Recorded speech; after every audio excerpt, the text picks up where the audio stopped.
ভারতের পশ্চিমবঙ্গের পূর্ব বর্ধমান জেলার দামোদর নদীর তীরে অবস্থিত বর্ধমান শহরকে বাংলার শস্য ভাণ্ডার বলা হয়। তবে শুধু কৃষির জন্যই নয়, ইতিহাসপ্রেমী ও ভ্রমণ পিপাসুদের কাছেও বর্ধমান এক বিশেষ আকর্ষণের নাম। প্রাচীন তাম্র ও লৌহযুগ থেকে শুরু করে পাঠান, মুঘল, নবাবী, ব্রিটিশ এবং বর্ধমান রাজ প্রতিটি যুগের সাক্ষী এই বর্ধমান শহর। আর বর্ধমানের নাম উঠলেই মনে পড়ে যায় তার দুই বিখ্যাত মিষ্টি, মিহিদানা আর সীতাভোগ। এই দুই মিষ্টির স্বাদ না নিলে যেন বর্ধমান ভ্রমণই অসম্পূর্ণ থেকে যায়। তাহলে চলো মাত্র একদিনে ঘুরে দেখি এই বর্ধমানের বিশেষ বিশেষ দর্শনীয় স্থানগুলি।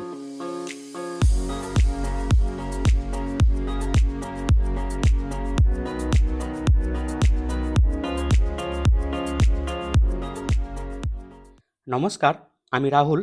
যাযাবর মন নিয়ে বেরিয়ে পড়ি নতুন নতুন অভিজ্ঞতার সন্ধানে। নমস্কার বন্ধুরা, আরও একটা নতুন ব্লগে তোমাদের স্বাগত জানাই। আজ আমি যাব বর্ধমান শহর। একদিনে কীভাবে বর্ধমানের সমস্ত দর্শনীয় স্থানগুলো তোমরা ঘুরে দেখবে, আজকের ব্লগে সেটাই থাকবে। আমার বাড়ি থেকে বর্ধমান যাওয়ার জন্য ট্রেনের যোগাযোগ ব্যবস্থা সেরকম ভালো নেই, যার জন্য আজকে আমি বাসেই যাচ্ছি। প্রথমে আইএসকে স্কুলে রেখে তারপর আমি যাব বাস ধরতে। চলো আগে বাসে চেপে বসি, তারপর যেতে যেতে তোমাদের বলছি কীভাবে তোমরা বর্ধমান আসবে, কোথায় নামবে এবং কীভাবে একদিনে পুরো ট্রিপটা প্ল্যান করবে। চলো তাহলে শুরু করি আজকের বর্ধমান সফর। পশ্চিমবঙ্গের বিভিন্ন জায়গা থেকে বর্ধমানের জন্য বাস তো পাওয়া যায়ই, আবার বর্ধমান রেল স্টেশন হলো পশ্চিমবঙ্গের একটা গুরুত্বপূর্ণ জংশন। হাওড়া, শিয়ালদা, কলকাতা ছাড়াও পশ্চিমবঙ্গের বড় বড় শহর থেকে বর্ধমানের জন্য সরাসরি ট্রেন পাওয়া যায়। তাই তোমরা বাসে বা ট্রেনে যেভাবেই আসো না কেন, বর্ধমানে পৌঁছানো কিন্তু খুবই সহজ। এবার বর্ধমান ঘোরার সহজ উপায় বলি। যদি ৩-৪ জন বা তার বেশি থাকো, তাহলে স্টেশন থেকে একটা টোটো রিজার্ভ করে নাও। ৬ থেকে ৭০০ টাকার মধ্যে সারাদিনে শহরের প্রায় সমস্ত দর্শনীয় স্থানগুলো ঘুরে দেখতে পারবে। আর যদি একা বা দুজন আসো, তাহলে স্টেশন থেকে নবাবহাটের শেয়ার টোটো ধরে ১০৮ শিব মন্দির চলে যাও। পার হেড ২০ টাকা ভাড়া। তারপর মন্দির ঘুরে তার সামনে থেকে ৪০০ থেকে ৫০০ টাকায় টোটো রিজার্ভ করে বাকি জায়গাগুলো ঘুরে নাও। আর হ্যাঁ, যারা বাসে আসবে চেষ্টা করবে নবাবহাট বাস স্ট্যান্ডে নামতে। তা না হলে স্টেশনের কাছাকাছি নেমে আমার দেখানো একই পদ্ধতিতে টোটো নিয়ে ঘুরে নিতে পারো পুরো শহরটা। আমি এখন চলে এসেছি বর্ধমানের ১০৮ শিব মন্দিরে। আমি যেখানে দাঁড়িয়েছি এটা হচ্ছে পার্কিং এরিয়া। এখানে তোমরা বাইক বা গাড়ি নিয়ে আসলে পার্কিং করে রাখতে পারবে। বর্ধমানের সবথেকে জনপ্রিয় এবং মোস্ট ভিজিটেড স্পট হলো এই ১০৮ শিব মন্দির। মন্দিরের বাইরেই একটা রেস্টুরেন্ট রয়েছে, তোমরা চাইলে এখানেই ব্রেকফাস্টটা সেরে নিতে পারো। এবার ২ টাকার টিকিট কেটে পাশে জুতো রাখার কাউন্টারে জুতো রেখে মন্দিরের দিকে প্রবেশ করো।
লোকমুখে ১০৮টা শিব মন্দিরের কথা প্রচলিত থাকলেও এখানে আসলে ১০৯টি শিব মন্দির প্রতিষ্ঠা করেছিলেন মহারানী বিষ্ণুকুমারী ১৭৮৮ খ্রিস্টাব্দে।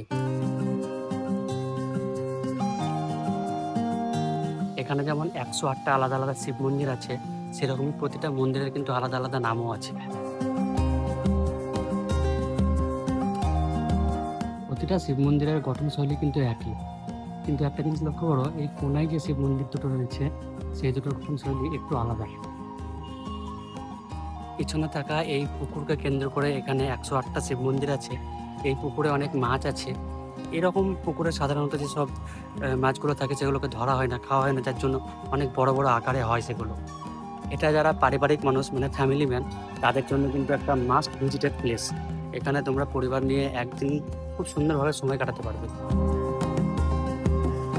জপমালার আদলে এখানে ১০৮টা শিব মন্দির তৈরি করা হয়েছিল, কিন্তু একটা বিষয় হলো যে জপমালাতে কিন্তু ১০৮টা রুদ্রাক্ষ থাকে না, সেখানে ১০৯টা থাকে। ১০৮টা গোল হয়ে থাকে আর একটা রুদ্রাক্ষ লম্বা হয়ে ঝুলে থাকে। তো এখানে সেরকমই ১০৮টা শিব মন্দির নয়, টোটালি ১০৯টা শিব মন্দির আছে। আমরা যে মেন মন্দির চত্বর থেকে বেরিয়ে এলাম, এবার সামনে ওই যে দেখছো বড়, ওইখানে একটা শিব মন্দির রয়েছে। এই যে এটা হচ্ছে মেন মন্দির চত্বর। মন্দিরের এই গেট দিয়ে বেরোলেই তোমরা পেয়ে যাবে ওই দূরে আর একটা ১০৯ নম্বর শিব মন্দির।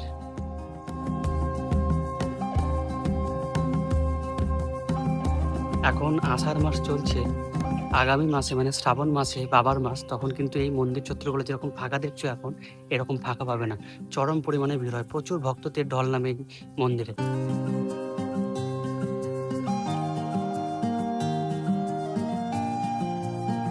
এই পুকুর পাড়ে বসে কিন্তু যে ১০৮টা মন্দির আছে তার প্রায় সবগুলোই দেখা যাচ্ছে। এই পিছনে দেখছো, এদিকেও আছে প্রায় অনেকগুলো মন্দির, আর এখান থেকে বসে এদিক থেকেও অনেক মন্দির দেখা যাচ্ছে।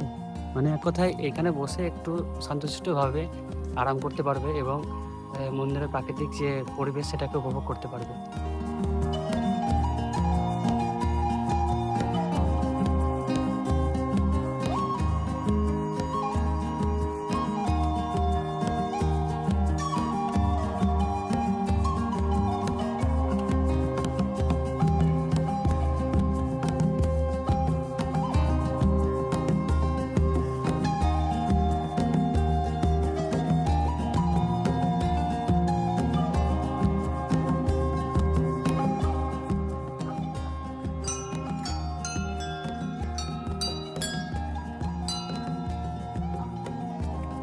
একশো আট শিব মন্দির ঘোরা হলো।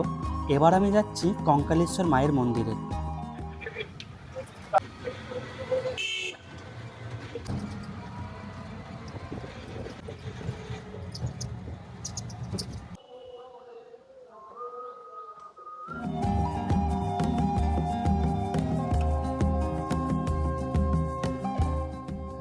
এই কালী মন্দিরের সবচেয়ে বড় আকর্ষণ হলো মায়ের একেবারে অনন্য রূপ।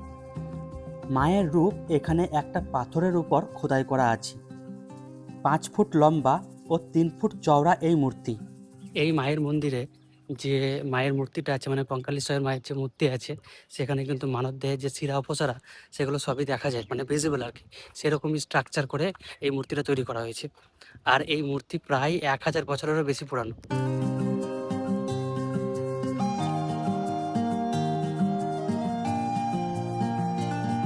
কঙ্কালেশ্বর মন্দির চত্বরে একটা বৃদ্ধাশ্রমও আছে। মন্দিরের কমিটি থেকেই এই বৃদ্ধাশ্রমটা পরিচালনা করা হয়। এই মন্দিরে আগে মাত্র ১০ টাকায় ভোগ প্রসাদ দেওয়া হতো, তবে এখন মানে ২০২৬-এ সরকার গঠনের পর সেটা বন্ধ আছে। আবার নতুন করে কমিটি গঠন হলে আবার হয়তো সেটা চালু হতে পারে।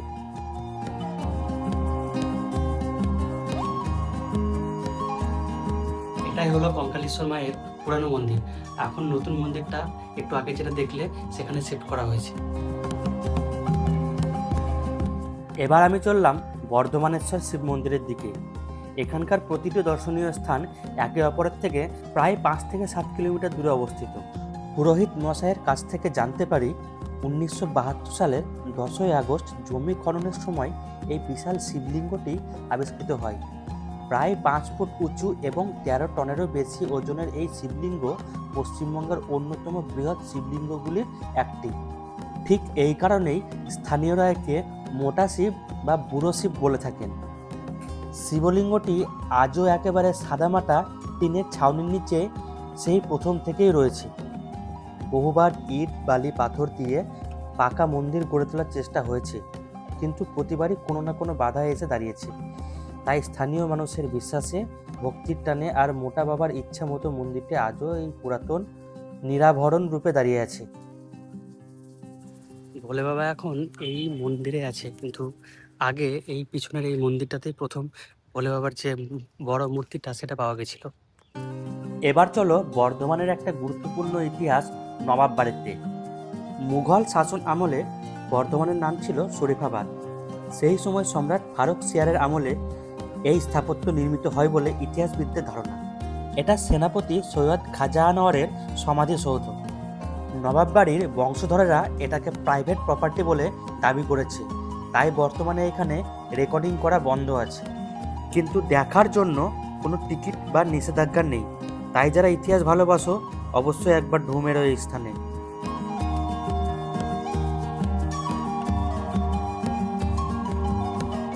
এবার চলে এলাম বর্ধমানের আরও একটা মোস্ট ভিজিটেড স্পট, অধিষ্ঠাত্রী দেবী মা সর্বমঙ্গলার মন্দিরে। প্রথমেই বলে দিই, এখানে যেহেতু ভোগ দেওয়া হয় তাই তোমাদের টিকিট কাটার জন্য একদম সকালে আসতে হবে এবং এখানকার অফিস থেকে তোমাদের টিকিট সংগ্রহ করতে হবে।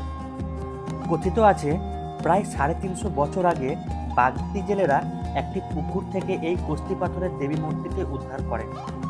প্রথমে এটিকে সাধারণ একটি পাথর ভেবে ব্যবহার করা হলেও পরে বর্ধমানের মহারাজা সঙ্গম রায় স্বপ্নাদেশ পেয়ে মূর্তিটিকে প্রতিষ্ঠা করেন এবং মা সর্বমঙ্গলা নামে পূজা শুরু করেন। পরবর্তীকালে 1702 সালে মহারাজাধিরাজ কীর্তিচাঁদ মহতাব টেরাকোটার অপরূপ কারুকার্যে এই নবরত্ন মন্দির নির্মাণ করেন।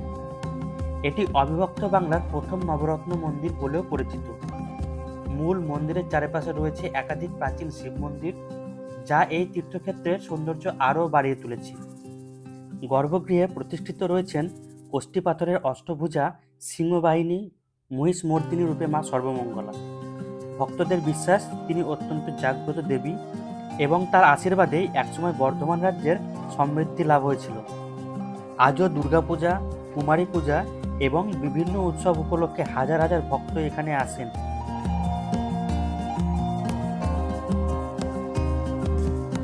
ইতিহাসের এক রোমাঞ্চকর প্রেম, বিশ্বাসঘাতকতা আর রক্তক্ষয়ী দ্বন্দ্বের নীরব সাক্ষী হয়ে আজও দাঁড়িয়ে আছে আমার পরের গন্তব্য শের আফগানের সমাধিক্ষেত্র। শের আফগান, যার প্রকৃত নাম ছিল আলী কুলি খান ইস্তাজুল, তিনি মুঘল আমলে বর্ধমানের জায়গিরদার ছিলেন। বীরত্বের জন্য তিনি শের আফগান উপাধি লাভ করেন। ইতিহাসের সবচেয়ে আলোচিত অধ্যায়গুলির মধ্যে একটি জড়িয়ে আছে এই স্থানকে ঘিরে।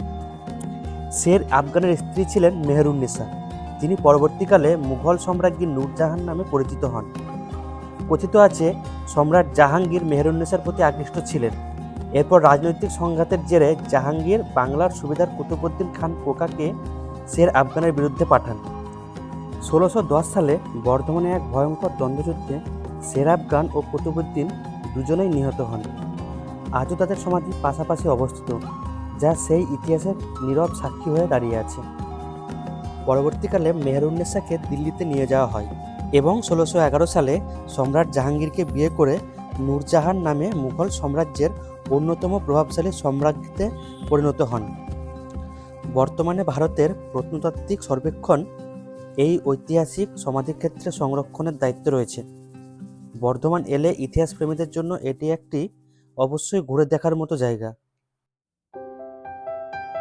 এবার যাচ্ছি ঐতিহাসিক বর্ধমান রাজবাড়িতে, যে প্রাসাদ একসময় ছিল বর্ধমান রাজাদের ক্ষমতা, ঐশ্বর্য ও গৌরবের প্রতীক। সপ্তদশ শতাব্দী থেকে বর্ধমান রাজপরিবার এই রাজবাড়িকে তাদের প্রশাসনিক এবং আবাসিক কেন্দ্র হিসেবে ব্যবহার করতেন।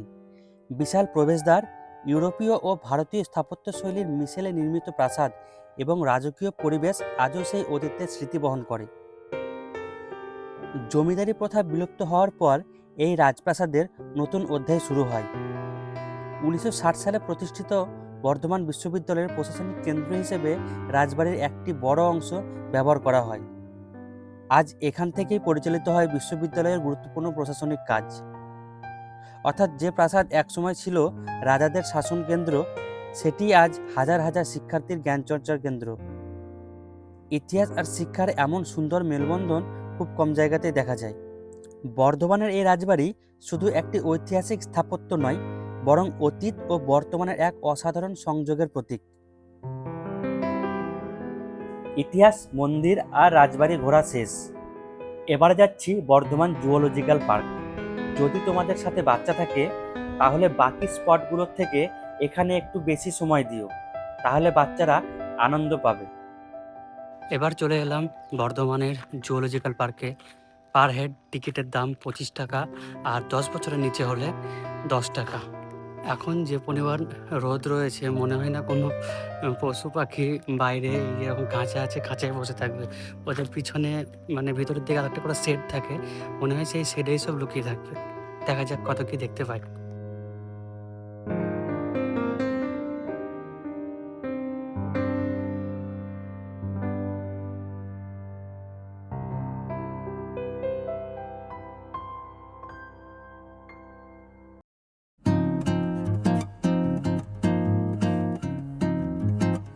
এটা 1960 সালে রিজার্ভ ফরেস্ট হিসেবে ঘোষিত হয় পশ্চিমবঙ্গ সরকারের দ্বারা। তার আগে এটা রাজাদের অধীনে ছিল। 1978 সালে এখানে প্রথম 6টি হরিণ নিয়ে এটাকে ডিয়ার পার্ক হিসেবে ঘোষণা করা হয়। তারপরে আস্তে আস্তে 1981 সালে এটা জুওলজিক্যাল পার্ক হিসেবে ঘোষণা করা হয়। বর্তমানে প্রায় 80 একর এলাকা জুড়ে বিস্তৃত এই জুওলজিক্যাল পার্কে রয়েছে বিভিন্ন প্রজাতির হরিণ, কুমির, অজগর, কচ্ছপ, ময়ূর, নানা ধরনের পাখি, চিতাবাঘ, আরও অনেক প্রাণী। এই জুওলজিক্যাল পার্কে যারা ঘুরতে আসবে তারা চেষ্টা করবে বিকেল 4টের পরে আসার। তাহলে কি হবে, যে বন্য প্রাণীগুলো আছে সেগুলোকে তোমরা প্রত্যেকটাকে দেখতে পাবে। আর এরকম আমি যেমন দুপুরের দিকে এসেছি, সেই টাইমে আসলে কিছু কিছু প্রাণী দেখতে পাবে, আর কিছু কিছুগুলো দেখতে পাবে না।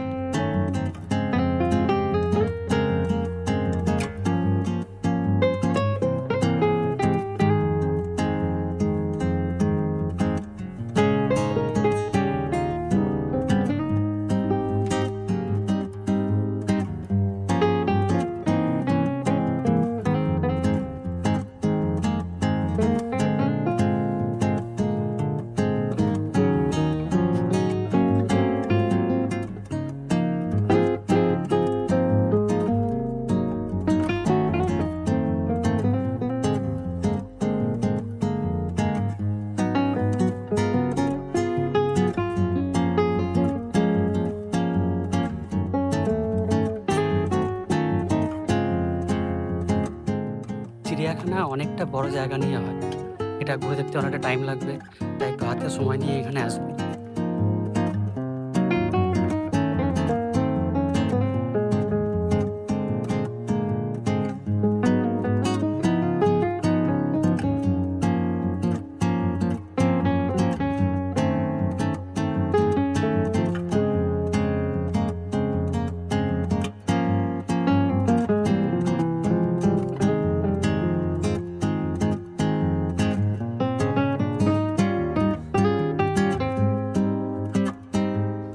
বর্ধমানের সমস্ত জায়গা তো ঘোরা হলো, কিন্তু তবুও আমার ট্রিপটা অসম্পূর্ণ থেকে যেত যদি না আমি এখানকার বিখ্যাত মিহিদানা আর সীতাভোগ ট্রাই করতাম।